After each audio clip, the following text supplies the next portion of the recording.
ওই বোনের জিজ্ঞাসা করেন, বোন 1 ঘন্টা লাগাইলা যে ফেয়ার এন্ড লাভলি লাগাইলা, মেকআপ লাগাইলা, 2 ঘন্টা পরে আবার যে তুমি ধুইয়া আবার ফালাই দিলা, তো তাইলে রাস্তার মানুষগুলোরে দেখাইলা কে? সে নিজেই বলবে আমি ধোকা দিছি, আমি আসলে এত সুন্দর না, পাউডার লাগাইছি, আমি ধোকা দিছি, ধোকা। বেওকুফ পুরুষগুলো ধোকা খাইছে আমারে দেখা, বেওকুফ যুবকগুলো ধোকা খাইছে আমারে দেখা। এই জন্য নর্তকী ধোকা দেয়, বেহায়া নারী ধোকা দেয়, বেপর্দা নারী ধোকা দেয়। সে নিজেই বুঝায় আমার এই পাউডার, আমার এই রূপচর্চা ধোকা, আমি একটু পরে ধুয়ে ফেলবো করে, আমি নিজেই নিজেরটা ফেলে দিব। এই জন্য বাপ আমার, বন্ধু আমার, আল্লাহ তাআলা বলেন দুনিয়া তামাশা, দুনিয়া খেলাধুলা। আর আল্লাহ কোরআনে নিজেই বলছেন ওমাল হায়াতুদ দুনিয়া ইল্লা মাতাউল গুরুর। আল্লাহ বলছে বান্দা শোনো, দুনিয়ার জীবন শুধুই ধোকা, মাতাউল গুরুর। প্রতিটা পণ্য এখানে ধোকা দিবে তোমার। এই দেখো হাসে, এই দেখো কাঁদে, এই দেখলা যৌবন, এই দেখলা বৃদ্ধ, এই দেখলা কি সুন্দর বার্নিশ, এত সুন্দর। 2 বছর পরে এই দেখবা এখান দিয়ে চামড়া উঠে গেছে, চামড়া উঠে গেছে। এই দেখবা কি সুন্দর দরজা, 2 বছরের মাথায় দেখবা ছিটকারি নাই, মাঝখান দিয়ে ভাঙ্গা গেছে, ফ্রিজে দিয়ে পানি পড়ে, এসি দিয়ে পানি পড়ে, ঠিক না বলেন না? ধোকা না? তাই ধোকাই তো। আসল কোথায়? ওয়া ইন্নাদ দারাল আখিরাতা লাহিয়াল হায়াওয়ান। আল্লাহ বলেন আর নিশ্চয়ই আখিরাত, জান্নাত, সেটাই কেবল জীবন।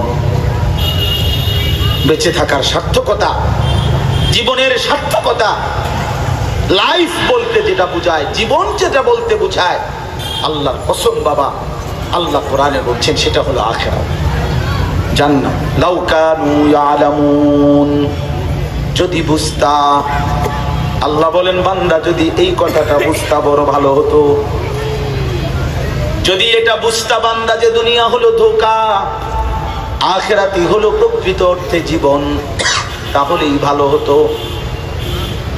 কাল্লা লাউ তা'লামুনা ইলমাল ইয়াকিন। আল্লাহ বলেন আজকে কোরআন থেকে শুনে, আমার বন্ধুর হাদিস থেকে শুনে, উলামায়ে কেরামের জবান থেকে শুনে, আজকে দুনিয়ায় থাকতেই যদি, জীবিত থাকতেই যদি তোমার ইয়াকিন হতো কবর, হাসর, মিজান, ফুলসিরাত, তাহলে বড় বেশি ভালো হতো। কারণ তাহলে তো তুমি দুনিয়ায় থাকতেই বন্দেগী করতে পারতা, আমি আল্লাহর গোলামি করতে পারতাম। কিন্তু যদি ইয়াকিন না করে প্রত্যাখ্যান করো, তাইলে কিন্তু মনে রেখো সত্যি সত্যি একদিন লাতারাবুন্নাল জাহিম, এই 2 চোখে সরাসরি হাসরের ময়দানে দাঁড়িয়ে নিজের চোখেই জাহান্নামকে দেখবা।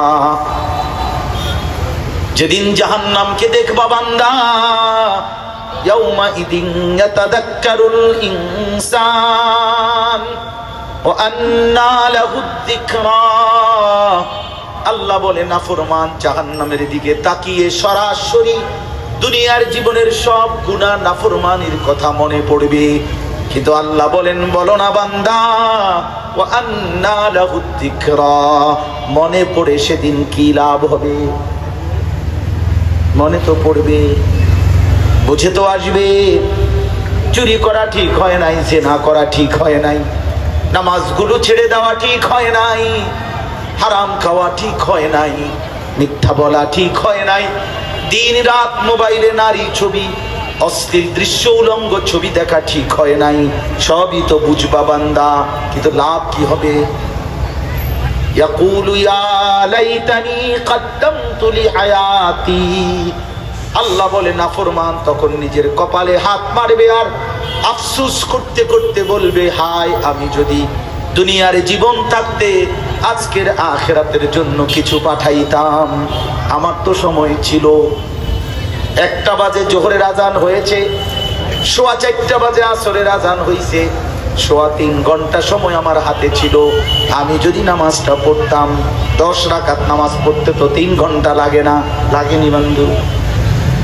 5:30 ফজরের আজান হয়েছে, 6:40 কাছাকাছি সূর্য উঠছে, আমার হাতে তো 1 ঘন্টা সময় ছিল। 4 রাকাত ফজরের নামাজ পড়তে তো 1 ঘন্টা লাগে না, লাগেনি বন্ধু? আল্লাহ তো সময় দিছিল। আওয়ালাম নুআম্মিরকুম মা ইয়াতাযাক্কারু ফীহি মান তাযাক্কারা ওয়া জাআকুমুন নাযীর। আল্লাহ জাহান্নামী নাফরমানকে বলবে, বান্দা বলো তো, আমি কি তোমাকে আমল করার মতো, উপদেশ গ্রহণ করার মতো হায়াত দেই নাই? আমি কি সময় দেই নাই? বলো কোন আমলটার ব্যাপারে তুমি বলো আমারে, তোমারে আমি সুযোগ না দিয়ে শাস্তি দিচ্ছি? বলো। মনে করেন জোহরের নামাজ 12 রাকাত, আমারে টাইম দিছে 2 মিনিট, 2 মিনিটের ভিতরে জোহরের নামাজ 12 রাকাত পড়তে হবে, তাইলে না আমি বলতাম আল্লাহ সময় দিলেন মাত্র 2 মিনিট, নামাজ দিলেন 12 রাকাত, এটা কেমনে আমি পড়ব? ঠিক কিনা বলেন না? কেন তো এমন করছিল আল্লাহ? তো কেন পারলেন? কেন পারলেন? কেন পারলেন? সম্পত্তি ছিল 30 বছর, হজ ফরজ করছিল 1 বছর, মনে পারলেন না? বুঝেন নাই কথা? আপনি তো ধনী ছিলেন 30 বছর ধরে, হজ তো ফরজ হয়েছিল মাত্র 1 বার, কেন পারলেন না? কেন পারলেন? আপনারা তো বলছিল 100 টাকায় মাত্র 2.5 টাকা না যাকাত দিতে, বাকি পুরোটা টাকা 97.5 টাকা তো আপনারই, আপনি 2.5 টাকাও দিতে পারলেন না। কেন? আপনি কি কোনো বন্ধুরে খাওয়ান না? আপনি কি এমনি অপাত্রে অপ্রয়োজনে টাকা খরচ হয় না? কথা বলেন না কেন? তো এই যাকাত দিলে সমস্যা কি হচ্ছে? কেন পারলা না বান্দা? এই জন্য আল্লাহ জিজ্ঞেস করুন, কোন একটি আমল বলো বান্দা যেটা আমি সুযোগ দেই নাই, আমি তোমারে দেই নাই, অথচ আজকে শাস্তি দিচ্ছি, এটা কি? ওয়াজাআকুমুন নাযীর। আর দ্বিতীয় হলো আল্লাহ বলবেন, বান্দা শুধুমাত্র হায়াত দিয়েই ছেড়ে দেই নাই, বরং বুঝাইয়া বলার জন্য নবীর, আমার ভয় প্রদর্শনকারী বান্দা, কখনো নবী কখনো রাসূল। আর নবী রাসূলদের পরবর্তী যুগ যুগ ধরে উলামায়ে কেরাম প্রত্যেক যুগে প্রত্যেক এলাকায়, আমি ছাড়া, আমি এখন কুমিল্লা ক্যান্টনমেন্ট থেকে এখানে ওয়াজ করতে আসছি, আমি ছাড়া এই 10 কিলোমিটারের ভিতরে তার কোনো হুজুর নাই। কথা বলেন না কেন? এই 5 কিলোমিটারের ভিতরে তো কোনো হুজুর নাই, এখানে কোনো মসজিদ তো নাই, এখানে কোনো মাদ্রাসা তো নাই। তাইলে আল্লাহ বলেন, আমি তোমাদের প্রত্যেকের কাছে, প্রতিটা এলাকায়, প্রতিটা গলিতে, প্রত্যেকের কানে কানে আমি আমার ভয় প্রদর্শনকারী বান্দা দিয়ে, উলামায়ে কেরাম দিয়ে আমি আমার কথা পৌঁছাইছি। 5 ওয়াক্ত নামাজ ফরজ, এটা আজকেই প্রথম, এই প্রথম আমার থেকে শুনছেন। যদি আমারে দাওয়াত না দিত তাহলে শুনতে পারতেন না। হ্যাঁ, এরকম ভাগ্যবান কেডা চাই? কোনছে হাতুটা? আল্লাহু আকবার। হুজুর আপনি কত বড় হুজুর, আমাদের মতো এত বড় হুজুর আনাতেই তো আজকে শুনলাম নামাজ 5 ওয়াক্ত। এর আগে আমরা এলাকার হুজুররা তো কইছে 2-2.5 ওয়াক্ত। বলেন নতুন বক্তব্য এটা? কথা বলেন না কেন? তাইলে কি সমস্যা হয়েছে? পারলেন না কেন? কেন পারলেন না বাপ? নওজোয়ান ছেলেরা বলো, বাবা এই যুবক একটা সেজদা কেন দিচ্ছে পারলা না? 30 বছর 365 দিনে 1 বছরে, প্রিয় নওজোয়ান, প্রিয় কিশোর, আমার বাপ কোনদিন ফজরের নামাজ পড়তে পারল না। মুসলমানের বাচ্চা, ইমানদারের ঘরে জন্ম নিয়ে 365 দিনে 1 বছর কোনদিন ফজরের নামাজ পড়লা না, তুমি মানুষের বাচ্চা বেটা। এমন নাফরমানকে তো আমি মানুষের বাচ্চাই মনে করি না বেটা। তুই কোন মুসলমানের ঘরে জন্ম নিলি বেটা? এত বড় গাদ্দার হইলি কেমনে বেটা? কোন মার দুধ খাইলি বেটা? 365 দিন খোদার একটা বছরে কোনদিন ফজরের নামাজ পড়লে না। মুসলমানের বাচ্চা এত নিকৃষ্ট হয়? মুসলমানের ঘরে জন্ম নিয়ে এক বড় বেঈমান হয়? মানুষের বাচ্চা এটা? আস্তাগফিরুল্লাহ, আস্তাগফিরুল্লাহ। হায় হায় হায় হায় হায় হায়। ওই বাপকে জানতে চাই, বাপ তোমার ছেলের আখিরাত এমনি ভুলাই দিলা কেন? ওই মায়ের কাছে আমার প্রশ্ন, মা তোমার সন্তানকে এইভাবে আখিরাত ভুলাই দিলা কেন? 16 বছরের ছেলেটা কেমনে ঘুমায় তোমার ঘরে, যে কোনোদিন ফজরের নামাজ পড়ে না? 16 বছরের মেয়েটা কেমনে ঘুমায় মুসলমানের ঘরে? তার মা বাপ কি করলো?